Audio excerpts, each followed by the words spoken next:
Hai, Assalamualaikum. Saya Dr. Syaira. Dan saya Dr. Rasul and both of us are from Radiant Clinic. Right. So topik hari ini apa dia? Apa dia? Okay, topik hari ini memang menarik sangatlah. We are going to talk about psoriasis. Correct. Right? Psoriasis. So let's discuss.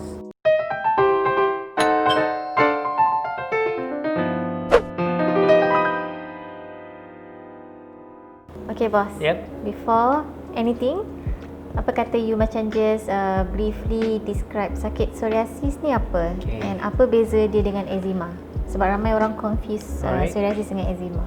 Okay, psoriasis adalah satu penyakit kulit and it is under the category of autoimmune disease. Okay. Apa dia autoimmune disease? Artinya badan kita akan mengeluarkan antibody and that will attack your own cell. So it's within, yeah.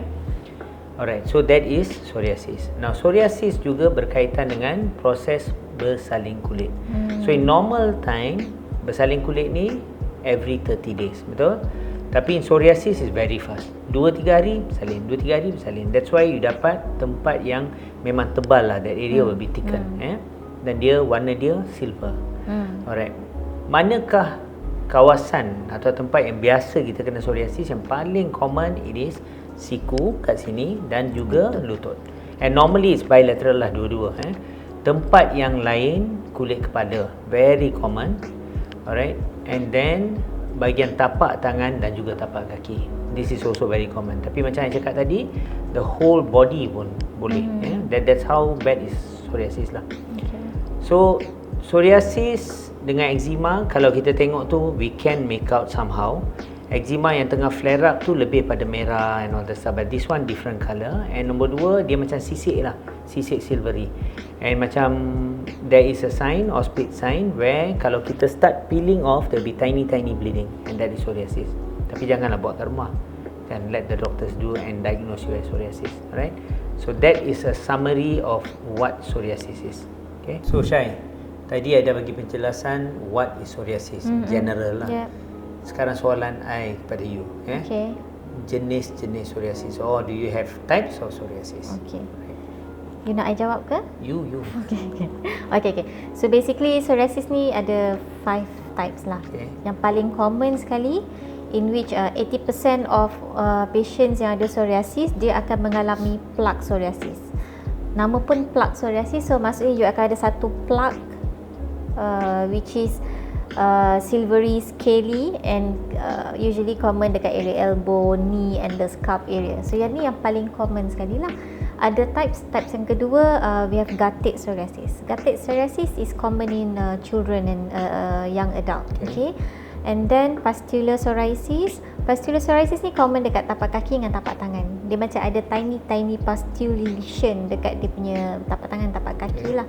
And we also have inverse psoriasis. And last but not least, erythrodermic psoriasis. Erythrodermic ni yang paling teruk. Dia satu badan. It's very bad. And sometimes kalau patient kena erythrodermic ni, they may need to be warded. Correct. You know. So these are roughly the types of psoriasis, and benda ni usually will be determined after the doctor examine and tengok you punya lesion macam mana. I nak tambah sikit. Boleh minta kebenaran? Boleh. Silakan. Okay.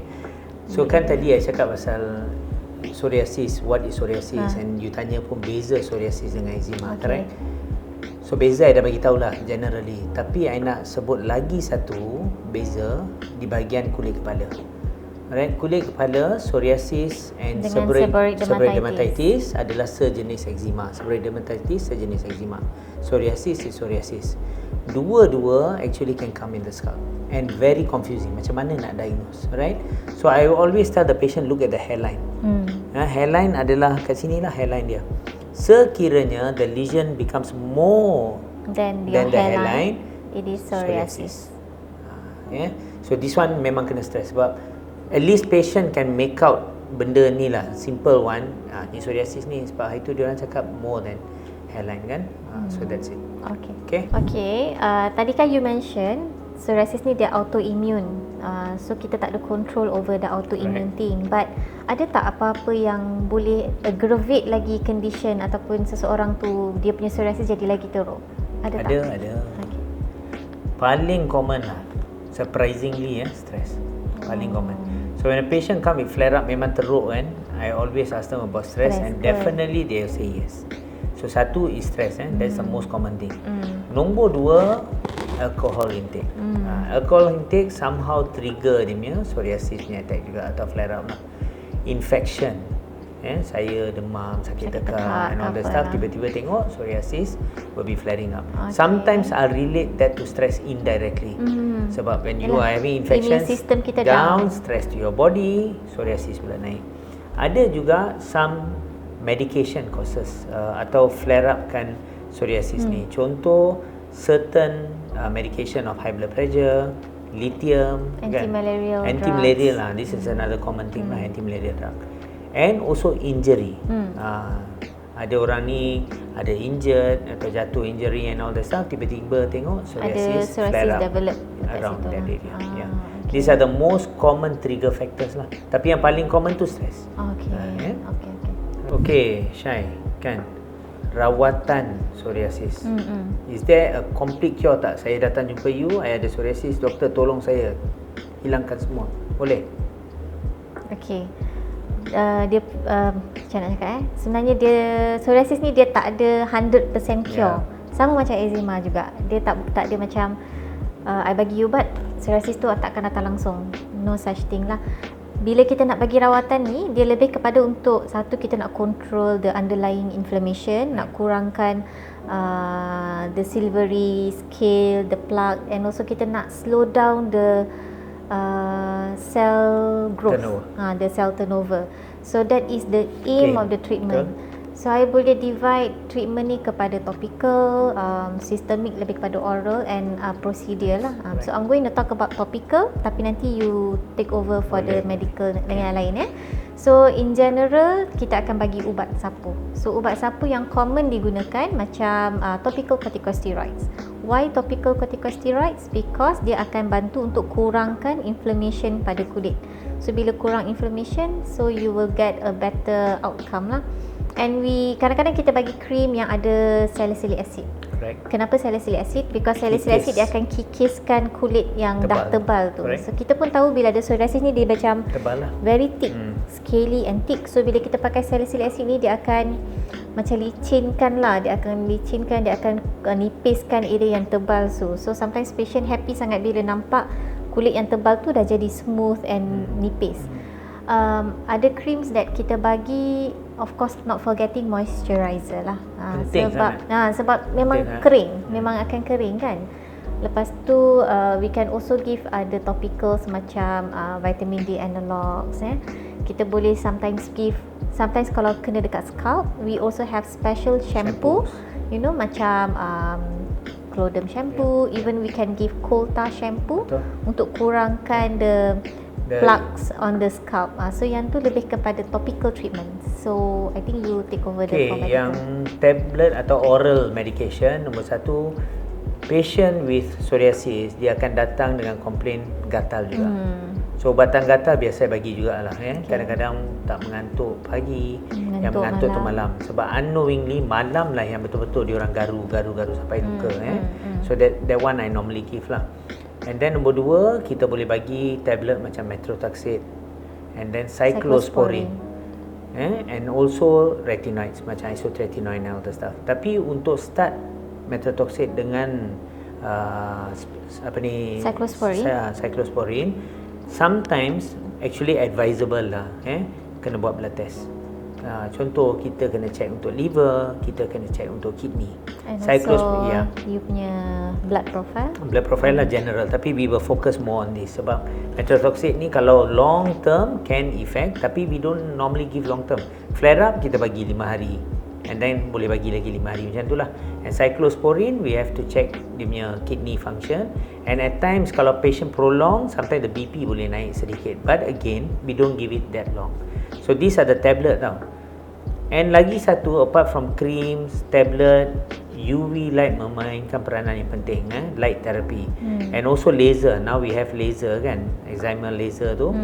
Dia memainkan peranan very good role for psoriasis. So I feel macam you cakap tadi lah, kesimpulan dalam bahagian rawatan ni, they have to have a mindset that benda ni, sad to say, it is there to stay with you. Alright, sad to say. Tapi kalau kita control betul-betul, the flare up we can control it well. And well said tadi, the moisturizer should be your best friend. Sebab you know that, and you can use it very frequently. Tak ada steroid, tak ada apa-apa kan. So come with that mindset. Ada rawatan, tetapi we can control it but not take it out for you. So it can well treated lah. Yeah. So you're saying bila kita cakap pasal rawatan ni, I tengok rawatan psoriasis dengan eczema ni lebih kurang sama lah. Yes. And sometimes kita pun rasa we can sometimes confuse juga antara eczema dengan psoriasis, especially kalau peringkat awal psoriasis kan, dia belum lagi jadi stick plaques, dia just like merah aja. But at times yang kita tak sure whether it's eczema or it's psoriasis, there's always something that we can offer. Contohnya kita boleh buat macam skin biopsy. Biopsy memang akan tell you definitely whether this is eczema or this is psoriasis, because from the histology we can differentiate whether it's eczema or psoriasis. Kalau betul-betul nak 100% confirm lah, like what you say, the permulaan tu memang difficult for us also to diagnose kan. Alright. Okay boss, I think kita dah cover almost everything lah juga dengan in this topic, psoriasis. So before kita habis, you ada nak cakap apa-apa tak? Kata-kata akhir kepada mereka. My kata-kata akhir atau kesimpulan to this topic lah, which is psoriasis. Nombor 1 is acceptance. That means kalau kita dah ada psoriasis, terimalah dengan hati yang terbuka. Kan? So kalau kita dah terima dengan hati terbuka, nombor 2, ada rawatan dan kita tawakal. Okay? And this is most important thing, sebab kalau mental tu dah terima, we know that this thing is not going to go off 100%, we are accepting. So insyaAllah there will be some advice given by us and you can control it very very well. Okay, so jangan putus asa, because I know psoriasis ni is very depressing kan, especially the emotional part, you know, they get very depressed, emotional. And kadang-kadang bila dia depressed, stress, even lagi lah, tadi pula kita dah cakap kan dia. So terima dengan hati yang terbuka, ada rawatan dia, kita boleh control and you get better. So stay strong. Alright, don't give up, insyaAllah. Right. I hope you guys enjoy our video. Please like, share and subscribe our channel. Apa? Menarik sangat topik hari I thought you should tell or I should tell? Remove it, there'll be tiny bleeding. Wait. There is a sign. What sign? Wait. Nanti kita kena baca. Oh my god, boss, don't embarrass. Ada sign. Oh, don't mention if you don't know lah. Dia lebih kurang is silvery scaly colour. Warna perang sikit lah. Silver. Kelabu. Kelabu Yeah. Okay, sorry lah. I think have to repeat balik.